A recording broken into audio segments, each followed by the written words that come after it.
So a couple upper airway obstructions. Upper airway is defined as the nose, pharynx, or larynx. Foreign body obstruction, we talked about it, but it could be secretions. And you've suctioned them, supplemental O2 due to the sap being low, heart rate dropping. And if O2 administration don't correct it, you may have to ventilate them. And that should improve the problem if that's what caused the insult. So that's another gift from me to you. When you suction a patient and you see a decrease in their sats, a decrease in their heart rate, O2 administration and ventilation should correct the problem.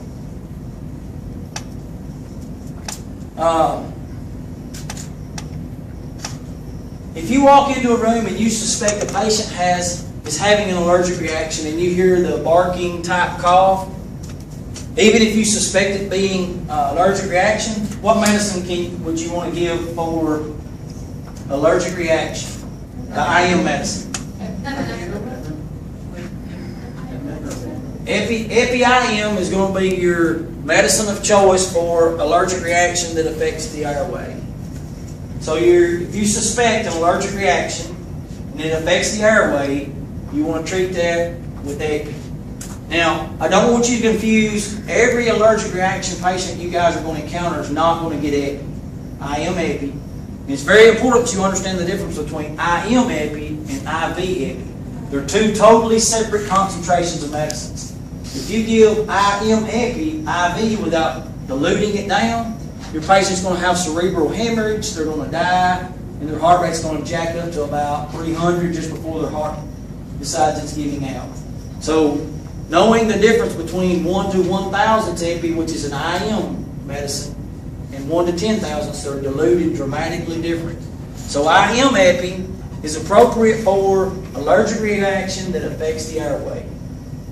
Now, if it's not affecting the airway, you're going to do stuff that doctors do. You're going to try to figure out what it was that caused their allergic reaction. You're going to treat them with some Benadryl, probably some steroids, give them a Medrol dose pack. You're going to send them to an allergy doctor and have all kinds of shots in their back and figure out exactly what caused the problem. But today, allergic reactions that affect the airway, you want to use IM Epi.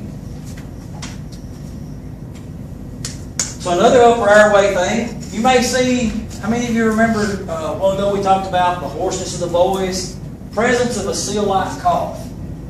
How many times do you need to hear that before you decide you're going to give a racemic Epi treatment? One time. People may think, well, why would you wait more than once? Well, I go into a house and I'm going to an environment that's about 70% humidity.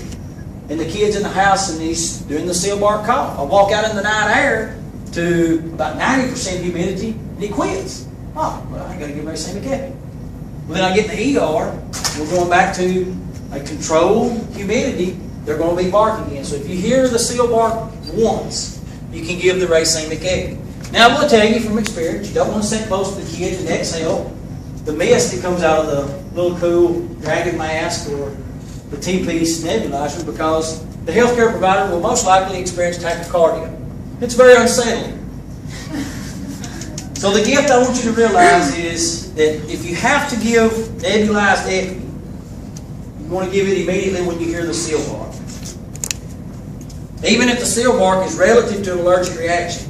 Because it's a lot easier, like we carry a racemic Epi and it's in a little set, pop top, squirted in a nebulizer. It's a little quicker than trying to pull it up into a 1 milliliter syringe and set it up for an IM. So you may start out with a nebulized treatment of racemic Epi and then go to your IM.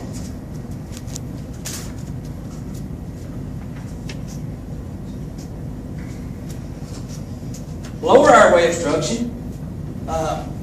Typically, it's asthma, bronchitis, like we talked about earlier, the common causes. The big one that we want to realize in this is we notice if they're having difficulty breathing, they're going to increase in their respiratory rate. There's a lot of things that the initial treatment or the initial response from the child is, I'm going to increase my rate and work of breathing to fix it. So a lot of it, but lower airway obstruction is most characterized by the wheezing and the prolonged expiratory phase. So the gift I want you to understand there is lower airway obstruction is characterized by wheezing and a prolonged expiratory phase. So if you remember the asthmatic that you guys have probably seen on some kind of video or something, when they breathe out, they have to breathe out for a longer period of time, and that's to characterize prolonged expiratory phase.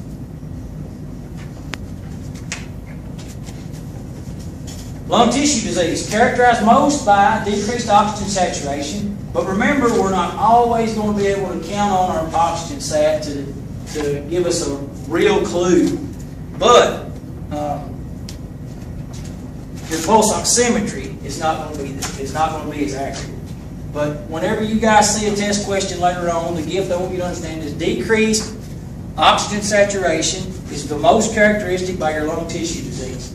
What it's talking about here is you get a patient that in your history they vomited and then 6 hours later they're having trouble. And you're going to have a SAT of like 92, 90%. You're going to see a decrease, you're going to see an obvious change in their saturation. Maybe it's a child that's post-surgery and they say, hey, I think they might have aspirated some when we extubated them, in recovery, what have you. Maybe the child said, no, I didn't swallow anything when I brushed my teeth, but in reality they drank a glass of water when mama wasn't watching or their caregiver wasn't watching. And it's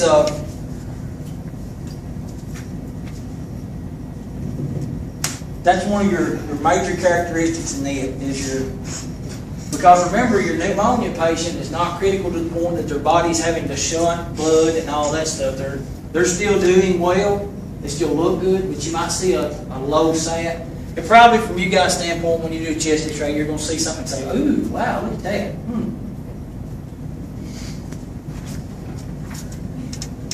So this goes on to talk more about the lung tissue disease, crackles in the backles, rails in the bases, all those cool things. So you know that's when you do your study on how you listen to breath sounds. Disorder controlled breathing. Remember, it's an abnormal respiratory pattern. It's characterized by inadequate respiratory rate and effort, or it could be both, or they're just breathing funny. It's typically what we're going to see most of the time in children is going to be post-seizure. They've had a febrile seizure, now they're just laying there and they got this crazy breathing pattern that's just up and down. Or it could be something where they've got a CNS infection, head injury, and then the most obvious one that would be a concern for any of us is a child that comes into your clinic area and the first time they're explaining these vague neurological things. It may be something that you guys don't even do as far as specializing in doing CTs on kids, but it may be something you may need to put in the back of your head and say, hey, I'm going to send them to a pediatric neurologist because they may need a CT of the head to identify for something like a brain tumor or some other something really weird going on. So your gift in this one is your disorder controlled breathing, and it's going to be from your seizure patient. The last one that's not in this slideshow, this one here, I just go ahead so y'all don't have to look up there already. The last one that I want you to remember is anytime you have a patient intubated, your patient has an endotracheal tube in, they're on the ventilator, or they're being manually ventilated with a bag valve, and something goes wrong. SATs drop, heart rate goes up, something crazy going on that you're monitoring. You always want to remember the mnemonic DOPE. DOPE, D-O-P-E. DOPE stands for displacement, obstruction, pneumothorax, and equipment. So if they're on the ventilator, you immediately want to disconnect them from the ventilator and use a bag valve. That's why anybody that's intubated needs to have a bag valve laying at the bedside.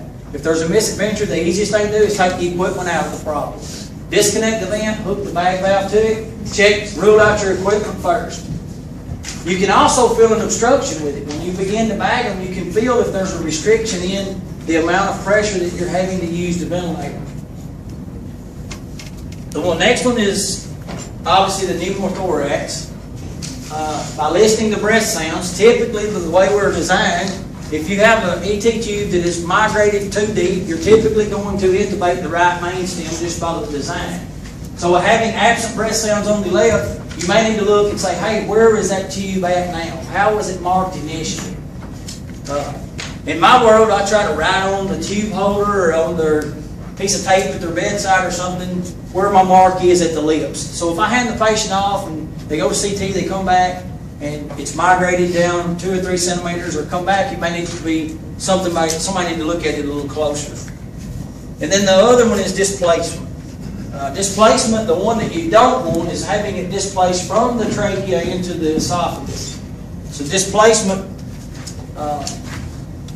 is a big thing. So if you see an intubated patient with decreased SATs, you want to remember the DOPE mnemonic. D-O-P-E, displacement, obstruction, pneumothorax, and equipment failure. Now I will tell you that you have to have pneumothorax is people walk around with pneumothoraxes and they tolerate them and their body will dissipate it and it will correct itself.